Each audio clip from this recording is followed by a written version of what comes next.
and she's just about to join us in commentary, which is great. 20-year-old Alexandra Eala, who beat Donna Vekic in Auckland. And Alexandra, you must be thrilled about coming to the traditional home of tennis in Australia, but also providing that type of form. I am so impressed with the facility. I know there's a lot of history of tennis here, so just to be able to go out here, compete at this level with these great players, it's just, I'm so thankful. What are you looking to do before a Grand Slam? Is that the type of hit out you want? Of course. It's always great, especially against Donna. She's such a solid player and very experienced player, so I think it's a good prep for Australia. But just being here in general is a highlight in itself. Yeah. I haven't seen you play before, because mind you haven't been playing for a lot of years, but I was really impressed with your ground strokes, how hard and flat you hit the ball. And we watched a lot of them, and you were about a metre nearly off the ground at sometimes when you hit with weight transference and taking the ball nice and early. Have you always played that way? Well, I would describe my playing style as aggressive for sure, but I think it's definitely progressed. And like I said, being on the WTA Tour now and competing at this level consistently has definitely helped me find my game and grow into my personality as a player. And what about the Nadal Academy? Are you still working there, or have you? Yes, I'm still there. And how long have you been there? I have been there since I was 13, so 2018, I'm now 20. So. And on that, the respect that Rafael Nadal had for the game, you reflect that as well. Is that about your upbringing or about the Nadal influence on your career? Well, I think a big part of how I carry myself obviously just goes to my family and the foundation they've built.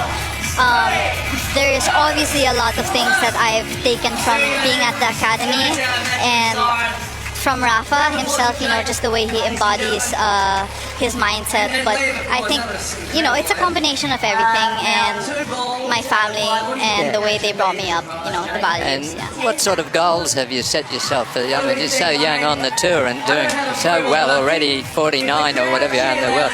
So it'd be difficult not to get ahead of yourself and think, gee, I'm going to do this and this and this.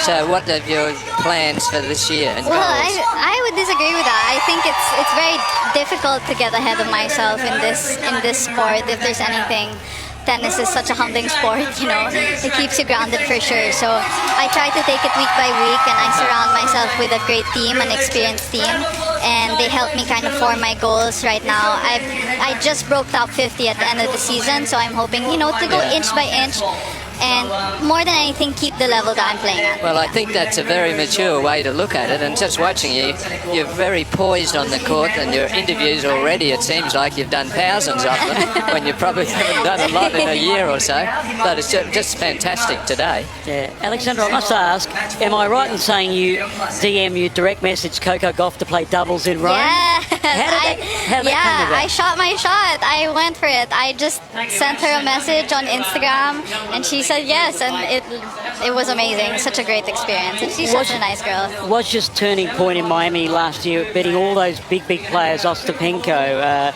Keys, Badosa, Swiatek, in one tournament. It was the moment of the Masters Series on the WTA Tour. How important was that for you? It was such a milestone, a monumental moment in my career, and I think that's where everything kind of sparked and clicked together. A week I'll never forget, and so many lessons and so many things I learned about myself, and I just hope to carry that with me throughout my whole career.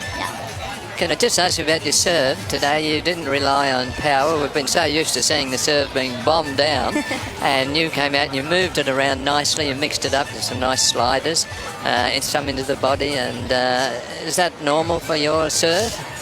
Well, I wouldn't say that I have the serve of Sabalenka. No, well, not many people do. But I like to consider my serve a strength. It's part of the mindset, and that was very good today. Yeah, thank you. I try to be tactical about it and make up for certain weaknesses with other things. Yeah. And being a lefty helps a little bit, and a little bit of breeze. It helps your ball slide away a little bit. Yeah. do you come to the net much? I mean, it's hit such great grounders. You're finishing off the point with huge ground strokes. You haven't had to volley much. And is it a part of your game that you're going to look to develop a bit more? Yeah, I think today was just a little difficult because Donna hits a really big and deep ball. But I like to go to the net. I'm not afraid of coming in. And your parents were, am I correct in saying, were with you in Auckland? Are they here? Yes, they're here. Yeah, they're also here. And your brother as well has played college tennis in the States? Yes, he did. Yeah, but he went back early, so he's back in Madrid now working. Okay. And given the form you've just shown, what you're looking for a second week at the Australian Open? I'm looking for a second round first, and then the third, I take it step by step. I'll welcome all the success that, is written in my destiny.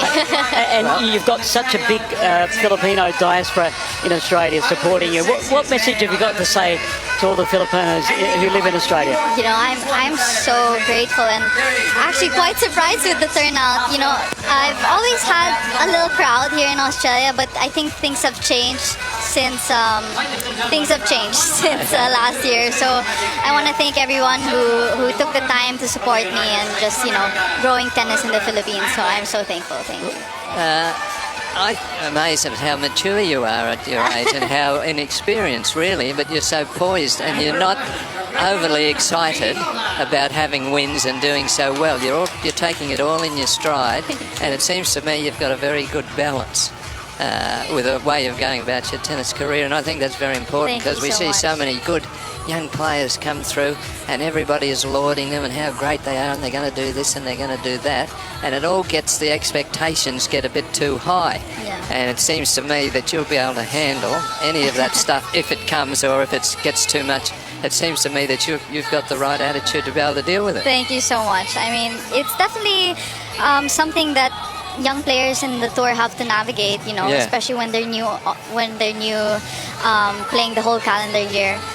And I think the most important thing is surrounding myself with good people and people who keep me grounded. And like I said a while ago, there's always gonna be someone better than you, and it's super grounding because you're surrounded by such amazing people and such talented people. So you can never get ahead of yourself. Yeah. Do you have a favourite surface, do you think?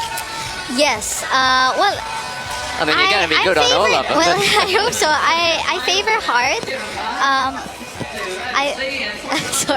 I favor hard, but I want, one of my goals actually, you asked me for this year, is to become a more well-rounded player. I think grass, I do like grass, but it's, I haven't had that much experience on it in the tour, and clay, I have good moments and bad moments, so I'm trying to keep that, consistency. Alexandra, congratulations on the win. All the best for the Grand Slam too, coming up. Thank you so much. Alexandra Eala, an absolute pleasure to have her on.